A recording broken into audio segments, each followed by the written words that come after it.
हाल ही में दिल्ली के लाजपत नगर में एक घरेलू नौकर ने अपनी मालकिन और उसके 14 साल के बेटे का मर्डर कर दिया। ये मामला कई दिनों से सुर्खियों में छाया हुआ है। इससे जुड़ी नई नई जानकारियां सामने आती रहती हैं।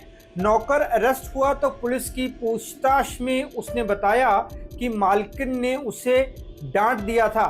कितनी हैरानी की बात है कि सिर्फ डांटने के कारण उसने 2 लोगों की जान ले ली। 2014 में महाराष्ट्र में बाल अधिकार आयोग की पूर्व प्रेसिडेंट का मर्डर कर दिया गया था। उसमें भी नौकरों की इन्वॉल्वमेंट पाई गई थी। 2022 में दिल्ली के अमर कॉलोनी एरिया में 75 साल की एक बुजुर्ग का कत्ल भी नौकरों ने किया था। 2023 में मुंबई में नौकरों ने बुजुर्ग मालिक का मर्डर किया और मालकिन को चाकू मार दिया, लेकिन वो बच गई। 2024 में मुंबई में नौकर ने नौकरी के दूसरे ही दिन अपनी मालकिन का मर्डर कर दिया। जब जब ऐसे हादसे होते हैं, इस बात पर बहस छिड़ जाती है कि नौकर का वेरिफिकेशन क्यों नहीं कराया, घर में सीसीटीवी कैमरे क्यों नहीं लगवाए। जो चीज़ें सबको पता है वही बार बार दोहराई जाती हैं, लेकिन कई बातें ऐसी हैं जिनको लोग बिल्कुल इग्नोर कर देते हैं। असल में उन चीज़ों का ही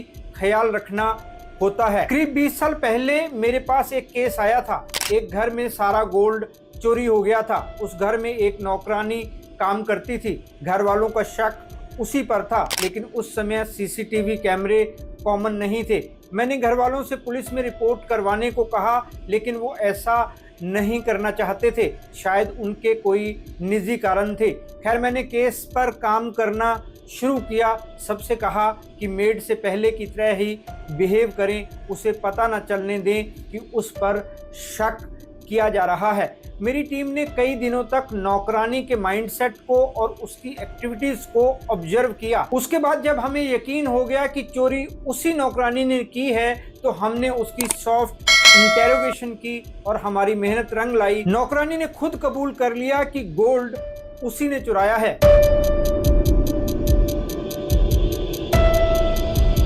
नमस्कार दोस्तों, मैं हूं राहुल राय गुप्ता और आप मुझे डिटेक्टिव गुरु के नाम से भी जानते हो।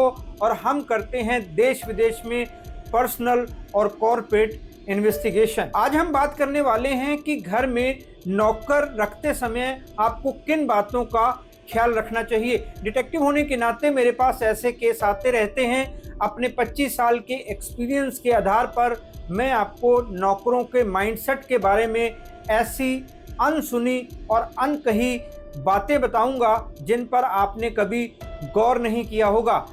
5 ऐसी चीजें जिनसे आप तय कर सकते हैं कि आपको उस नौकर को अपने घर में रखना चाहिए या नहीं। नौकरों के माइंडसेट के साथ साथ मैं आपको ये भी बताऊंगा कि जब घर में नौकर हो तो आपका माइंडसेट कैसा होना चाहिए। आपको किन बातों का ख्याल रखना चाहिए कि नौकर के साथ आपका रिश्ता स्मूथ बना रहे। कुछ महीने पहले हमने इस टॉपिक पर एक वीडियो बनाया था। उसमें मैंने बताया था कि घर में नौकर हों तो आपको कौन सी सावधानियां बरतनी है। आप उस वीडियो को हमारे चैनल डिटेक्टिव गुरु पर जाकर देख सकते हैं। इस वीडियो में मैं आपको बताऊंगा कि आपको नौकरों के माइंडसेट को कैसे समझना है। तो चलिए शुरू करते हैं।